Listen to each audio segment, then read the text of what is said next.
सबसे पहले हमें यह समझने की जरूरत है कि परमेश्वर हमारे विषय में क्या सोचता है।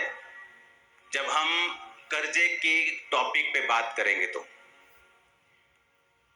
एक कोढ़ी परमेश्वर के पास आके कहता है कि परमेश्वर अगर तू चाहता है तो मैं शुद्ध हो जाऊं। तो परमेश्वर ने कहा मैं चाहता हूं तू शुद्ध हो जा, आमीन। और बाइबल कहती है क्या वो शुद्ध हुआ कि नहीं हुआ। अब व्यवस्था विवरण 15 उसकी 5 से 7 आयत हम पढ़ेंगे। हमें ये जरूरी है समझना कि परमेश्वर की इच्छा क्या है। इतना अवश्य है कि तू अपने परमेश्वर यहोवा की बात मन लगाकर सुने और सारी आज्ञाओं को मानने में जो आज मैं तुझे सुनाता हूं चौकसी करे। तब तेरा परमेश्वर यहोवा अपने वचन के अनुसार तुझे आशीष देगा और तू बहुत जातियों को उधार देगा, परंतु तुझे उधार लेना ना पड़ेगा। तू बहुत जातियों पर प्रभुता करेगा, परंतु वे तेरे ऊपर प्रभुता ना करने पाएंगी। जो देश तेरा परमेश्वर यहोवा तुझे देता है उसके किसी फाटक के भीतर यदि तेरे भाइयों में से कोई दरिद्र हो तो उस अपने दरिद्र भाई के लिए ना तो अपना हृदय कठोर करना और ना ही अपनी मुट्ठी कड़ी करना। जब परमेश्वर ये चाहता था कि वो शुद्ध हो जाए तो बाइबल कहती वो शुद्ध हो गया। कर्जे के विषय में परमेश्वर क्या चाहता है, जो डिलीवरेंस हम लेना चाहते हैं, जो परमेश्वर देना आपको चाहता है, सबसे पहले आपको ये मालूम होना चाहिए कि परमेश्वर उस विषय में मेरे लिए क्या सोचता है। क्योंकि अगर वो परमेश्वर की मर्जी नहीं है तो आप कभी भी वो आशीष परमेश्वर की ओर से नहीं पा सकते। अगर वो संसारिक दृष्टि से किसी व्यक्ति के पास आती भी है वो दुखों से भरी हुई होगी, शॉर्ट टाइम के लिए होगी और आपके वंश के लिए वो बरकत का कारण नहीं होगी।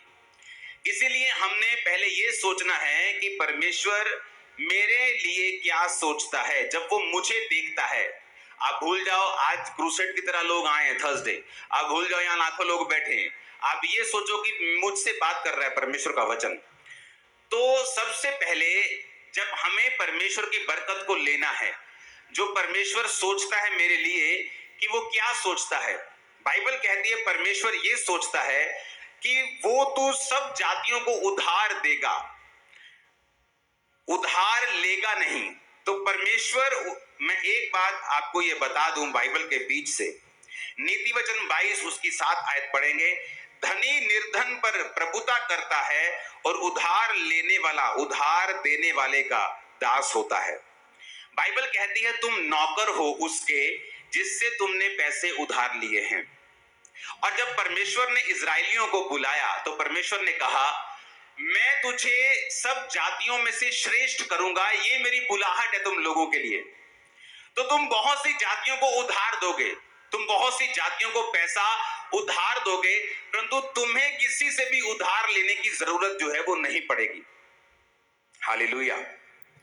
अब आप जानते हैं व्यवस्था विवरण 28 उसकी 1, 2 और 12 आयत को पढ़ेंगे।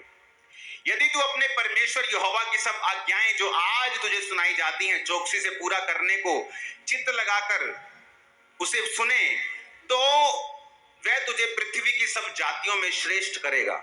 फिर अपने परमेश्वर यहोवा की सुनने के कारण ये सब आशीर्वाद तुम पर आएंगे। यहोवा तेरे लिए आकाश रूपी उत्तम भंडार को खोलकर तेरी भूमि पर समय पर बारिश बरसाया करेगा और तेरे सारे कामों पर आशीष देगा। तू बहुतेरी जातियों को उधार देगा, परंतु तुझे किसी से उधार लेना नहीं पड़ेगा। हमने फिर से पहले एक वचन सुना था, अभी हमने दूसरे वचन में यही सुना कि परमेश्वर बार बार कर्जे के बारे में बात कर रहा था। वो अपने लोगों को यह बताने की कोशिश कर रहा था कि तुम लोग जो मेरे नाम के कहलाए जाते हो तुम कर्जा नहीं लोगे पर तुम कर्जा दोगे, आमीन। व्यवस्था विवरण 28 की आप 15 आयत को पढ़ें। यदि तू परमेश्वर यहोवा की बात ना सुने और उसकी सारी आज्ञाओं और विधियों को पालने में जो आज तुझे सुनाता हूं चौकसी ना करे तो ये सारे श्राप तुम पर आ जाएंगे। वो श्राप कौन से हैं आप उससे आगे आप पढ़ना, ओके। मैं